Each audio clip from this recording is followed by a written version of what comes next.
Hello, welcome back to the F1 Couple. I'm Oscar, and today I'm here to talk to you about IndyCar, and specifically the GMR Grand Prix from the Indianapolis road course. So there's no better place to start than qualifying on the Friday, and Group 1 was topped by Will Power, with the championship leader Palou, Rosenqvist, Newgarden, Harvey and Grosjean also progressing to the second round. VK was definitely disappointed to miss out in 8th, and Scott Dixon being all the way down in 11th was extremely frustrated. Montoya, on his return for the month of May, he uses this race as a bit of a warm-up for the 500. He was down in 12th. Moving on to Group 2, and it was winner from last time out, Pato O'Ward, who was topping this group, with McLaughlin also joining him in the next round. There are a few shocks in this group, I have to say, with Lundgaard, Eilert and Daly all advancing through. Graham Rahal was the other car to go through to the next round, but the two Andrettis of Herta and Rossi, and also the Chip Ganassi of Ericsson, will be very disappointed to be out in this round. So on to the next round of those 12 who advanced, and it's Palou who tops this round 2 with the two McLarens and Rosenqvist and O'Ward just behind. Power, Newgarden and an inspired Connor Daly are those others who are going to go through to the Fast 6. Eilert has had his career best quali in 7th, and Lundgaard with a very impressive showing in 8th as well. So looking at the Fast 6 now, and it's Will Power who takes yet another pole position. He's had so many throughout the years in IndyCar, and he got it with the very last lap of the session, edging out Palou and Newgarden in 3rd. Daly should still be immensely impressed with his 4th on the grid. And it's a completely orange 3rd row with O'Ward in 5th and Rosenqvist in 6th. Onto the race, and of course it was a wet start with rain having come down pretty heavily earlier in the day, so that meant everyone on the grid was starting on wet tyres. So on the first lap there was already drama at the front as Palou round the back straight. He goes round the outside of Power to take the lead, and Newgarden's also getting involved with his teammate, but they get a little bit clumsy with each other, and that allows O'Ward to come through into second. It's not too long before the wet weather takes its first victims of the day, and that was of course Ericsson and Rahal who managed to get together, both going into spins and dropping them to the back of the grid. Herta is the first car to gamble and go on to slicks on lap 3, followed by pretty much the rest of the field a lap later, but on his outlap it was clear Herta was really struggling to get those tyres up to temperature, a lot of sliding, a lot of wheel correction. But when O'Ward comes out of the pits, he's only just in front of Herta, and Herta actually managed to get through despite a massive drift that he had. It was an incredible save. The commentators certainly loved it. I know I loved it. It was absolutely mad seeing the size of that drift. But with his tyres a lap warmer, of course he was able to get through into that lead. It's been a frenetic start to the race with this rain. I haven't seen a wet IndyCar race in quite a while, I don't think. And the drama only continues with Power, Grosjean and VK, I believe it was, trying to go 3 ways into one corner, which ultimately led to Kirkwood, who was behind, going for a spin. Further up the road, and Palou makes a very rare and uncharacteristic mistake, where he just sort of drops it on his own. He runs a bit wide, gets onto marbles, gets on the wetter part of the track and goes for a spin. And when he's trying to get back onto the circuit, he stalls the car, and that of course brings out the caution. So as everyone sort of tries to catch their breath, I'll bring you up to speed on what the standings were at this point.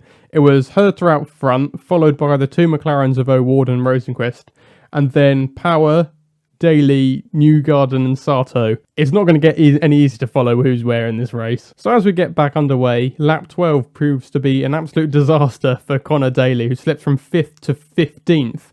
And it was just because one move and he was offline, and wet, dirty tyres, and just everyone else is then filing through, and there was nothing he could do about it. Very unfortunate for him after what had been a great qualifying. Lap 16, and Kirkwood goes for his second spin of the day after he's making a bold move on Connor Daly, and ultimately that puts him down to the back of the grid. Sato then makes an outstanding move around the outside of Newgarden, probably my favourite move of the day.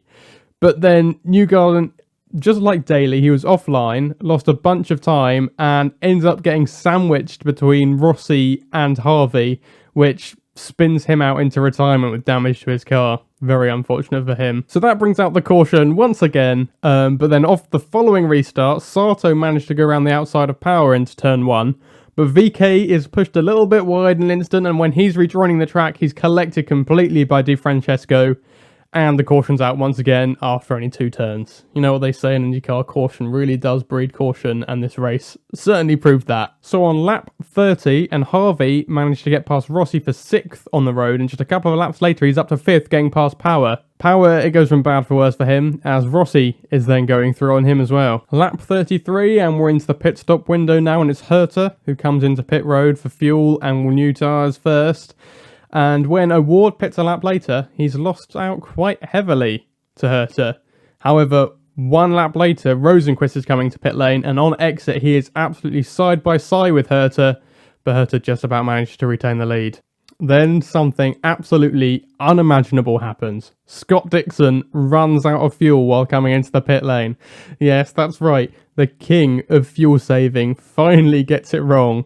I can't see him making this mistake again anytime soon, though. This is sort of a once-in-a-lifetime thing. Of course, that's not good news for him, but his pit guys are able to come and push his car back to his spot, able to put fuel in him, get him back out, but it's dropped him well out of contention. Dalton Kellett then makes a big mistake coming through the chicane, completely dropping the car, big impact into the wall.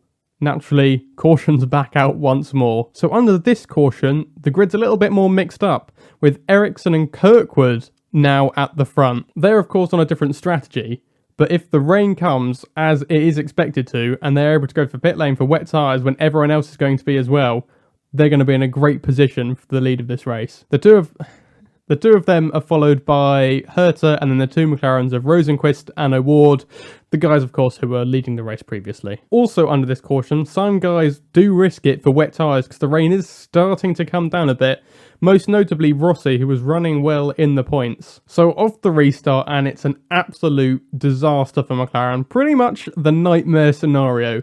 As Award he's going for a move on his teammate, he's a bit too hot on the brakes, he nearly goes into the back of Herta, spins the car and is collected by Rosenqvist. Nose-to-nose contact. Rosenqvist is out of the race. Well, he stalls the car and is dropped right to the back. Award's actually managed to carry on despite doing a full spin. He's not stalled it, so still managed to maintain position in the top 10, but it's an absolute disaster for the McLaren team. So, of course, after 1 turn again, the caution's back out. But actually, under this period, Kirkwood dives to the pit lane, presumably needing more fuel in that car, and he puts the wet tyres on as well. So another restart. This one, fortunately, is clean, but Ericsson, who was at the front of the race, he doesn't have a great start. Dixon was right behind him, but a lap down, and manages to get through into turn 1 to unlap himself. And Ericsson, he just sort of slides back through the field then.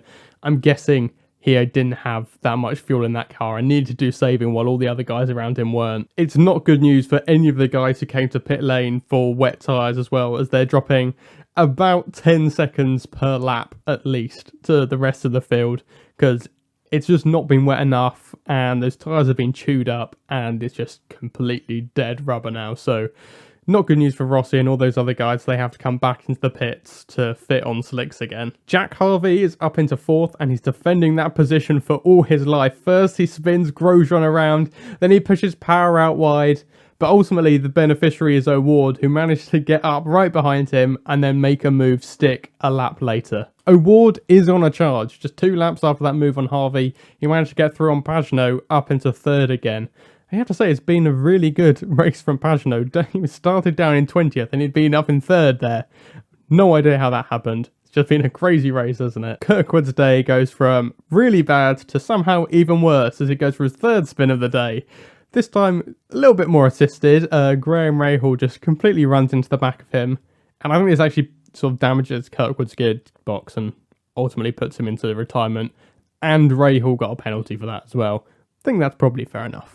Then we have Jimmy Johnson going for a spin, a little bit too greedy on those wet curbs. He stalls the car as well, and of course that naturally brings out yet another caution. Feels like there's been more yellow running than green running today. With the caution, that also allowed everyone to come to pit lane to change tyres, add in their fuel that they need to get them to the end. But it's this huge debate on the radios between the teams and the drivers. Should we go for wets? Should we go for slicks? Ultimately, everyone on the grid picks to go to slicks in the end. Can't believe no one gambled with the wets. And McLaughlin's actually able to jump into the lead of the race in pit lane with a slightly quicker stop than Herta had. And then, still under caution, We have people going into the pit lane again. The conditions just seem to have got worse. The rain's coming down heavier. Herta is the leading driver to come in, but crucially McLaughlin and O'Ward have both stayed out on their slick tyres. Will that pay off for them? Well, only time will tell. So the guys with slick tyres, it's not good news for them. We'd already seen VK and Rahal going for spins whilst under caution. And then the leader, Scott McLaughlin, has a spin of his own, losing the lead whilst it's under caution. Absolutely unconceivable. A big mistake, but not much he could do about it. He's just on the wrong tyres. It's not slick weather. You can't keep it pointing in a straight line. It's so difficult. So eventually we go green again, and there's nothing O'Ward can do about Herta and his wet tyres. Down into turn one, the Andretti car is just going straight through. It's a disastrous end to the race for McLaughlin. With all his championship rivals having fallen by the wayside earlier on in this race, it looked like it opened up for him to just take a big championship lead. But no, because of that poor strategy call, staying out on slicks, he's already dropped down to 5th, and he's having another spin on those slick tyres in these horrible wet conditions, and he's right down to the back of the grid now. His spin brings out another caution, and that actually means we're going to have a 2-hour timed race instead of the originally planned 85 laps. And again, I've not seen that for a while in IndyCar. They almost always run the full length distance. Now, O'Ward, bless him, still out there on his slick tyres in these ridiculously wet conditions. He has a spin, dropping him down to 4th, and ultimately the team call him into the pit lane to put on wets the last few laps. And, well, I think it was the right decision. Should have made it a lot earlier, but if he'd have stayed out as it was just getting wetter and wetter, he was bound to have an incident there. So with O'Ward spinning and then pitting, it means we have Pagenaud and Power now up to 2nd and 3rd. And just behind them is Conor Daly, who's had a good recovery after a bit of a nightmare in the middle of the race. And behind him is Montoya, who's come out of absolutely nowhere. Off the restart, Montoya shapes for a bit of a move on Daly, doesn't get it right, and that allows the sneaky Swede of Marcus Ericsson to get through on the McLaren driver. With just 4 minutes left of the race, Ericsson is then able to get through on Daly up to 4th. It's been a good recovery drive from both of them, really. Just a couple of minutes before the race is coming to the end, and Montoya, unfortunate from him, after being in a great position, bins it in the wall. Wet's just a little bit too much for him. I'm sure he'd have liked to have finished, but ultimately it was all practice for the 500 for him. Wet conditions probably not ideal for that, as the 500 would be running in the wet. But yeah, it would have been really nice to see him finish in a very solid position. And of course, that means the race is going to finish under yellow. Not what you really love to see, but it's been a crazy enough race as it is. So that means it's a win for Colton Herta, followed by Pagenaud and then Power, with Ericsson, who's had a great recovery drive to get into 4th. And Daly, it's by far his best race in a number of years in 5th. So if you have a look at the rest of the standings at the checkered flag, and you have to say it's been a good recovery drive from Rosenqvist up to 6th after contact with his teammate, of course, earlier in the race. Callum Ilott, by a long way, his best result in IndyCar so far in 8th. Lundgaard in 9th. An interesting end to him as he got completely unsighted in the spray over the finish line. He actually hit into the back of Ilott after he'd crossed the line. A very strange incident, but 9th, he'll be pleased with that. Scott Dixon after a disastrous qualifying in 10th, but you feel like it could have been better. This crazy race, you know, it's like pretty much anyone could have won it. Rossi there in 11th, for example, it could have been so much better for him, but that poor strategy call, putting on those wet tyres when the track was just a little bit too dry still for them, that really cost him. And David Malukas, quite a good drive for him, probably the best showing we've seen from him so far this season in 12th, but what a mad race. Further down, and Jack Harvey, he must be disappointed to have slipped back to 13th by the end of the race. Tatiana Calderon in 15th, probably her best showing from this year so far as well. And then we have some of the heartbreakers. O'Ward in 17th, McLaughlin in 18th, Grosjean 19th, all of those guys. They were the ones who had stayed out on the slicks at the end, and that was never going to work for them. Below in 20th, that mistake completely on his own earlier in the race, that really ruined it for him. Then we have some of the other guys, Montoya, who binned it in the wall at the end, very disappointing. Newgarden, who got sandwiched early in the race, Not a very good points haul from him. And Carl Kirkwood down there, a day just completely to forget for him.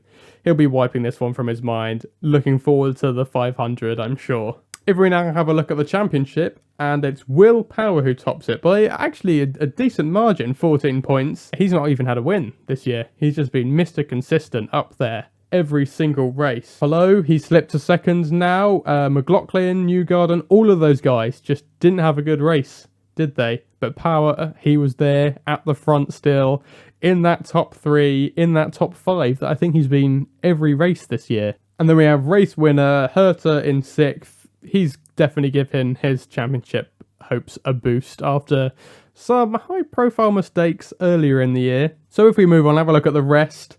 And Rosenquist in 14th, you'd have to say, you'd have expected him to be higher if you'd have seen his qualifying, his races. You'd say, oh, surely this guy must be up there in the top 5, top 10 at least. But no, languishing in 14th.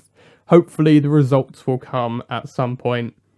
And we've got guys like Lundgaard, Malukas, Eilert, they've all been moving up, having their best races of the year. So of course, next up, it is of course Indy 500 time. We've got like a week of practice, then we have the 2 qualifying days, another week where they have all the build-ups and then more practice sessions, carb day, whatever that means. And then a week later, and it is 500 time. I'm certainly looking forward to it. So I'll be bringing you some hot content from qualifying and of course a week later from the race as well. But until then, you can follow the F1 Couple on Instagram and Twitter at the F1 Couple. Give this podcast a like, a follow, a subscribe, whatever it is on whatever platform you're watching or listening to it. And until the next time, the Indy 500, I've been Oscar and I'll see you later.